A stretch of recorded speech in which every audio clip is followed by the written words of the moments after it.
اعوذ باللہ من الشیطان الرجیم بسم اللہ الرحمن الرحیم۔ سامعین و ناظرین کرام، السلام علیکم ورحمۃ اللہ وبرکاتہ۔ آج کا پروگرام قرآن مجید اور حدیث کی روشنی میں مسلمانوں کے 73 فرقوں میں سے ایک فرقہ کے ناجی یعنی نجات یافتہ ہونے اور 72 فرقوں کے اہل نار یعنی جہنمی ہونے کی شناخت کے بارے میں ہے۔ مسلمانوں کا ہر فرقہ اپنے آپ کو ناجی اور دوسرے کو جہنمی قرار دے رہا ہے۔ سیدنا حضرت محمد صلی اللہ علیہ وآلہ وسلم کی 73 فرقوں والی مشہور حدیث اس آخری زمانہ کے لیے ایک پیش گوئی کے رنگ میں بیان ہوئی ہے۔ اس مضمون سے متعلق کئی ایک دیگر احادیث میں اور بالخصوص اس حدیث میں سخت انتباہ کیا گیا ہے کہ جب یہ حالت ہو جائے تو ہر مسلمان کو چاہیے کہ وہ ناجی فرقے کی تلاش کرے اور ناجی فرقے میں شامل ہو جائے۔ سیدنا حضرت محمد صلی اللہ علیہ وآلہ وسلم کا یہ محض انتباہ نہیں ہے، بلکہ آپ صلی اللہ علیہ وسلم کی اس پیش گوئی میں ناجی فرقے کی شناخت کے لیے مکمل رہنمائی موجود ہے۔ اس حدیث کو ایسی حیثیت میں نہیں لینا چاہیے کہ ہر فرقہ بغیر دلیل کے اپنے آپ کو ناجی اور دوسرے فرقے والوں کو جہنمی قرار دیتا چلا جائے۔ اس طرح تو آپ صلی اللہ علیہ وسلم کی اس حدیث کی کوئی وقت اور حیثیت باقی نہیں رہتی۔ اس طرح تو اس حدیث میں سرسری نظر میں ابہام واقع ہوتا نظر آتا ہے،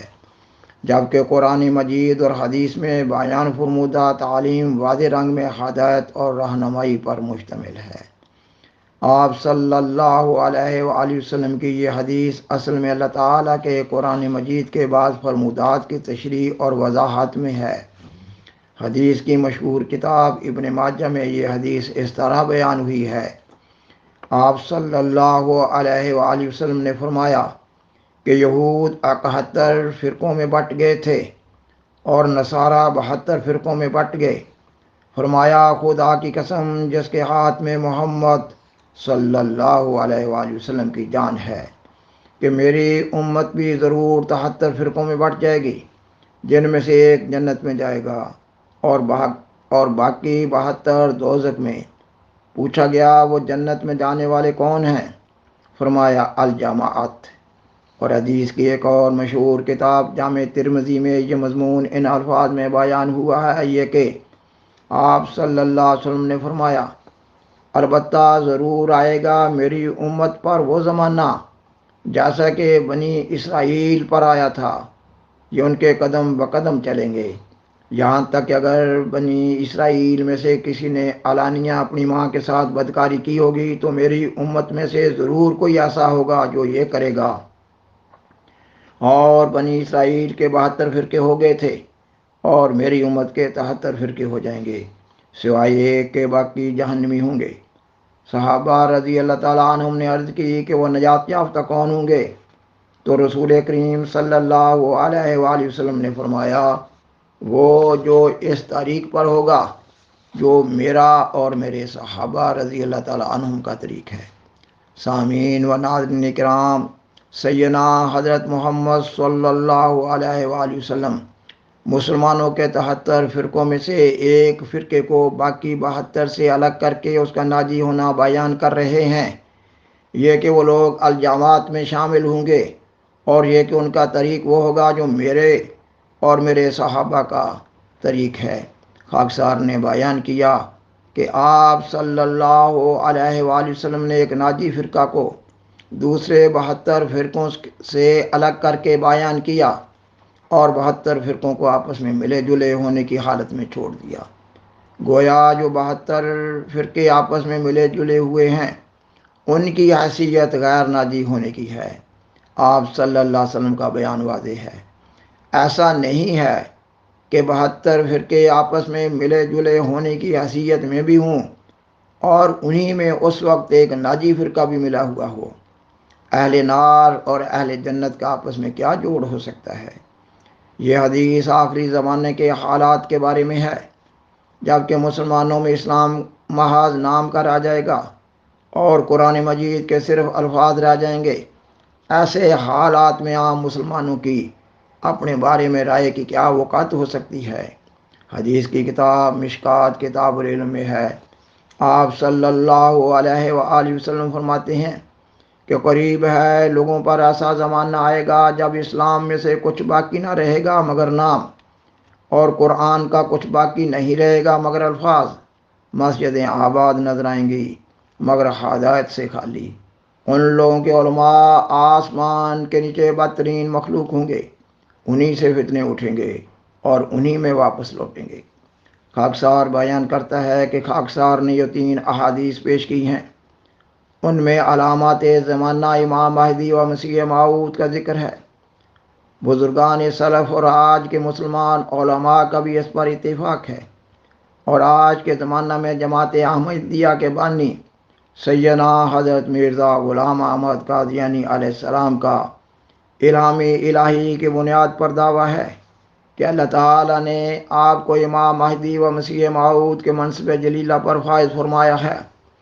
پس ناجی فرقہ کی شناخت کے لیے آپ کے دعویٰ کو بھی مد نظر رکھنا ہوگا، اور حدیث میں بالوضاحت بیان کر دیا گیا ہے کہ ناجی فرقہ وہ ہوگا جس کی حیثیت الجماعت کی ہوگی۔ جماعت کی تعریف یہ ہے کہ لوگوں کی ایک تعداد جو ایک عقیدہ پر متفق ہو، ان کا ایک واجب الاطاعت امام ہو، اور آج جماعت احمدیہ کو ہی یہ حیثیت حاصل ہے کہ وہ ایک ایسی جماعت ہے جس کا اکناف عالم میں ایک واجب الاطاعت امام ہے، اور یہی وہ لوگ ہیں جو سیدنا حضرت محمد صلی اللہ علیہ وآلہ وسلم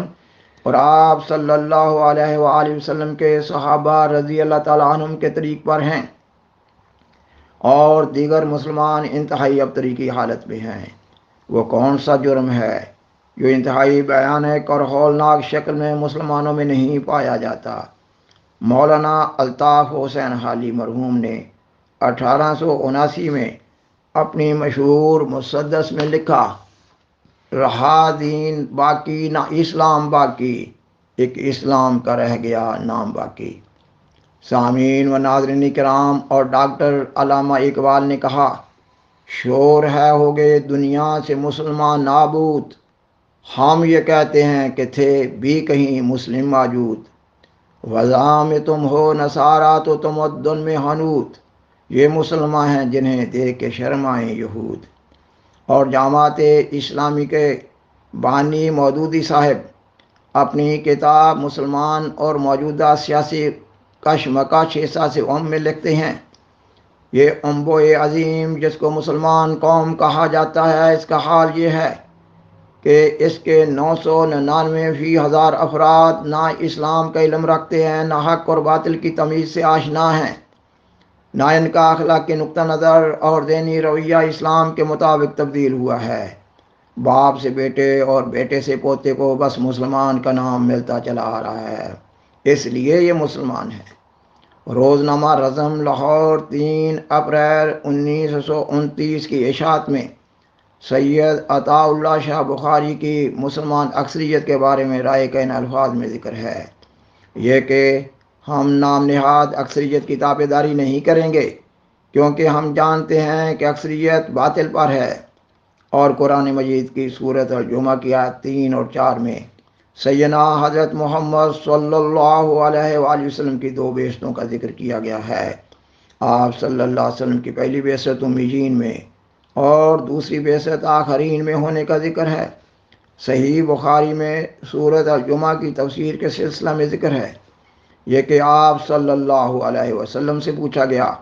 کہ یا رسول اللہ صلی اللہ علیہ وسلم، وہ آخرین سے کون لوگ مراد ہیں؟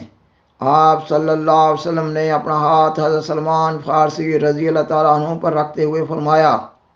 کہ اگر ایمان ثریا ستارے تک اٹھ جائے گا، تب ایک فارسی الاصل اس ایمان کو واپس زمین پر لے آئے گا۔ حضرت بانی سلسلہ علی احمدیہ علیہ السلام اپنی کتاب ایام الصلح میں لکھتے ہیں، آیت آخرینہ منہم میں یہ بھی اشارہ ہے کہ جیسا کہ یہ جماعت مسیح موعود کی صحابہ رضی اللہ تعالیٰ عنہم کی جماعت سے مشابہ ہے، ایسا ہی جو شخص اس جماعت کا امام ہے وہ بھی ذیلی طور پر حضرت صلی اللہ علیہ وسلم سے مشابہت رکھتا ہے۔ حضرت بانی سلسلہ علیہ احمدیہ علیہ السلام اپنی کتاب حقیقت الوحی میں لکھتے ہیں، اس عاجز کا خاندان دراصل فارسی ہے، اور آپ علیہ السلام کے اشد ترین مخالف مولوی محمد حسین بٹالوی نے اپنے رسالہ اشاعت السنہ کی جلد 7 کے صفحہ 193 پر لکھا: مؤلف برائن احمدیہ فارسی الاصل ہے۔ پس قرآن مجید میں بھی ناجی فرقہ کی شناخت کو بالوضاحت بیان کر دیا گیا ہے کہ وہ جماعت ہوگی جو آپ صلی اللہ علیہ وسلم اور صحابہ رضی اللہ تعالیٰ عنہم کے طریق پر ہوگی، جس کو سورۃ الجمعہ کی آیت 4 میں وآخرین منہم کے الفاظ سے بیان کر دیا گیا ہے، اور قرآن مجید میں یہ اشارہ بھی دے دیا گیا ہے کہ ناجی فرقہ اور غیر ناجی فرقہ میں امتیاز کو اللہ تعالیٰ خود ظاہر کر دے گا۔ سامعین و ناظرین کرام، اللہ تعالیٰ قرآن مجید کی سورۃ آل عمران کی آیت 180 میں بیان فرماتا ہے، اردو ترجمہ یہ کہ اللہ ایسا نہیں کہ وہ مومنوں کو اس حال پر چھوڑ دے جس پر تم ہو، یہاں تک کہ خبیث کو طیب سے نتھار کر الگ کر دے، اور اللہ کی یہ سنت نہیں کہ تم سب کو غیب پر مطلع کرے، بلکہ اللہ اپنے پیغمبروں میں سے جس کو چاہتا ہے چن لیتا ہے۔ پس ایمان لاؤ اللہ پر اور اس کے رسولوں پر، اور اگر تم ایمان لے آؤ اور تقوی اختیار کرو تو تمہارے لیے بہت بڑا اجر ہے۔ خاکسار بیان کرتا ہے کہ سورۃ آل عمران مدنی سورت ہے، اور آپ صلی اللہ علیہ وسلم پر آپ کی نبوت کے کم از کم 13 سال بعد نازل ہوئی، جبکہ پاک اور ناپاک میں خوب فرق ہو چکا تھا، مگر اللہ تعالیٰ فرماتا ہے کہ خدا تعالیٰ مومنوں میں ایک دفعہ پھر تمیز کرے گا۔ پس اس آیت میں یہ اشارہ کیا گیا ہے کہ حضرت امام مہدی و مسیح موعود کے ذریعہ طیب اور خبیث میں امتیاز کر کے دکھا دیا جائے گا، اور احادیث کے مضمون سے بھی واضح ہو رہا ہے کہ آپ صلی اللہ علیہ وآلہ وسلم جو اپنی امت کے 72 فرقوں کے لیے غیر ناجی ہونے کا انتباہ فرما رہے ہیں، وہ کوئی معمولی واقعہ نہیں ہے۔ اس حدیث کا ایک حکیمانہ تجزیہ یہ بھی ہے کہ مسلمان کئی صدیوں سے نسل بعد نسل کمزور ہوتے چلے آ رہے ہیں۔ یہ امر عقلاً محال ہے کہ اللہ تعالیٰ کی طرف سے حجت تمام کیے بغیر، یعنی ہوشیار کیے بغیر، 72 فرقوں کے بارے میں غیر ناجی ہونے کا فتویٰ جاری کر دیا جائے اور ایک فرقے کے ناجی ہونے کا حکم جاری کر دیا جائے۔ پس معلوم ہوا کہ اللہ تعالیٰ اس آخری زمانہ میں امام آخر الزمان کی بعثت کے ذریعہ مسلمانوں پر حجت تمام کرے گا، اور پھر ایک جماعت بنے گی کہ یہ ایک اور احادیث میں بھی یہ مضمون بیان کیا گیا ہے۔ مثلا یہ کہ جو امام آخر الزمان کی بیعت کے بغیر فوت ہو گیا، اس کی موت جاہلیت کی موت ہے۔ اور 1974 میں پاکستان میں یہ ایک عجیب واقعہ ہوا کہ پاکستان کی قومی اسمبلی نے 73 فرقوں والی حدیث پر اپنے فیصلہ سے مہر تصدیق ثبت کر دی کہ اپنے میں سے ایک فرقہ کو الگ کر دیا۔ حدیث میں ایک فرقہ کو ناجی کہا گیا تھا، نہ کہ 72 فرقوں کو۔ صحیح بخاری کتاب مناقب میں مسلمانوں کے تنزل کے بارے میں ایک حدیث ہے، یہ کہ سیدنا حضرت محمد صلی اللہ علیہ وسلم فرماتے ہیں کہ مسلمانوں کے تنزل کے وقت امام والی جماعت کے ساتھ چمٹ جانا اور باقی تمام فرقوں کو چھوڑ دینا۔ سامعین و ناظرین کرام، بلاخر درخواست ہے کہ برائے مہربانی اس پروگرام کو دوسروں سے شیئر کریں اور عذرہ کرم اس چینل کو سبسکرائب کریں۔ جزاکم اللہ تعالی احسن الجزا، وآخر دعوانا ان الحمد للہ رب العالمین، والسلام علیکم ورحمۃ اللہ وبرکاتہ۔ شکریہ۔